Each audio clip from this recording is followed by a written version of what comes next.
আজ আমি আপনাদেরকে দেখাবো পুরান ঢাকার গরুর কাচ্চি বিরিয়ানি।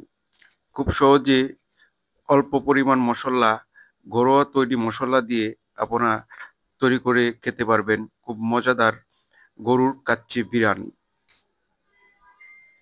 উপকরণ হিসেবে লাগবে হচ্ছে আপনার পোলাওয়ের চাল, যেটা ভালো করে ধুয়ে নিবেন। তারপর হচ্ছে জয়ফল, জয়ত্রী, পোস্তদানা, পেস্তা বাদাম বাটা।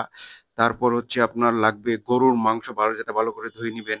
তারপর আদা, জিরা, রসুন বাটা লাগবে, এলাচ, দারচিনি, কেওড়া জল এবং দই। পোলাও চালটা ভালোভাবে সিদ্ধ করে নেবেন, হাফ সিদ্ধ করে সুন্দর করে নিয়ে নেবেন। মাংসটা ম্যারিনেট করার জন্য আপনার মাংসটা একটা পাতিলে ভালোভাবে নিবেন। নেওয়ার পরে আপনার মশলাগুলো সবগুলো একে একে সুন্দর করে দিবেন। যেমন বিরিয়ানি মশলাটা দিলাম, তারপর দিলাম আদা বাটা, আদা বাটা দিচ্ছি, আপনার রসুন দিচ্ছি, পেঁয়াজ দিচ্ছি এবং আদা, জিরা, যা মাংসের জন্য, গরুর মাংসের জন্য যা যা লাগে আপনারা জানেন সেটা দিচ্ছি। তারপর দিচ্ছি আপনার তেজপাতা, টক দই, বা এখানে মিষ্টি দই ব্যবহার করতে পারেন। আমি মিষ্টি দইটাই দিয়েছি, টক দই পাইনি। তো যেটাই দেন চলবে, সমস্যা নাই। তারপর দিলাম কেওড়া জল, এটা অল্প পরিমাণে দিবেন, খুব বেশি দিবেন না। দেখতে পাচ্ছেন। তারপর দিলাম মরিচের গুঁড়ো, এখানে কিন্তু আমি কোনো হলুদের গুঁড়ো ব্যবহার করিনি। তারপর হচ্ছে আপনার তেল। তারপর পরিমাণ মতো, স্বাদ মতো আপনাদের লবণ দিয়ে দিবেন ভালোভাবে। মাংসটা মেরিনেট করার জন্য সুন্দরভাবে মাখিয়ে রেখে দিবেন। এভাবে ভালোভাবে মাখিয়ে মেরিনেট করে রেখে নেবেন।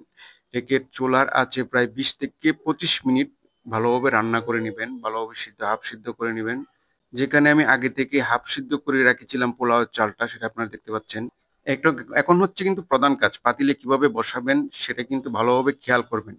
খুব সুন্দরভাবে আমি কিভাবে পাতিলে দেই। প্রথমে মাংসটা দিয়ে দিলাম। সুন্দর করে ভালোভাবে হাফ সিদ্ধ করা মাংস সুন্দর করে ঢাকনা দিয়ে সিদ্ধ করেছিলাম। আহ, তারপর আপনার পোলাওয়ের চালটা দিব। তার আগে দিব আপনার হচ্ছে আলুর টুকরো, যেটা ভেজেছিল, পোলাওয়ের চালটা দিয়ে দিলাম। সুন্দর ভালোভাবে ঝরঝরা করে দিবেন যাতে। তারপর দিলাম দুধ। আহ, তারপর দিলাম কিশমিশ।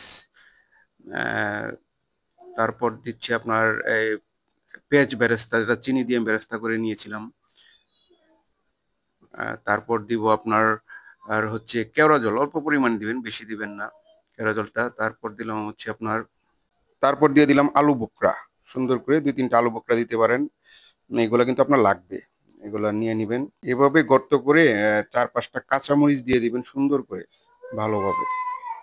আমি কিন্তু ময়দার ডো তৈরি করে রেখেছিলাম আগে থেকে। আপনারাও খুব পাতলা করে এইভাবে সুন্দর করে আপনার একটা ঢাকনা দিয়ে বা এরকম ভাবে দিয়ে দিবেন। তারপর চুলায় সুন্দর করে এই যেভাবে দিয়েছি আপনারা, এখানে কিন্তু রয়েছে টপ সিক্রেট, আমি কিন্তু চুলায় দিইনি, আমি তাওয়ার উপর দিয়েছি। তাওয়ার উপর দেওয়ার পর হয়ে গেল আপনার 40 থেকে 45 মিনিট রান্না করবেন।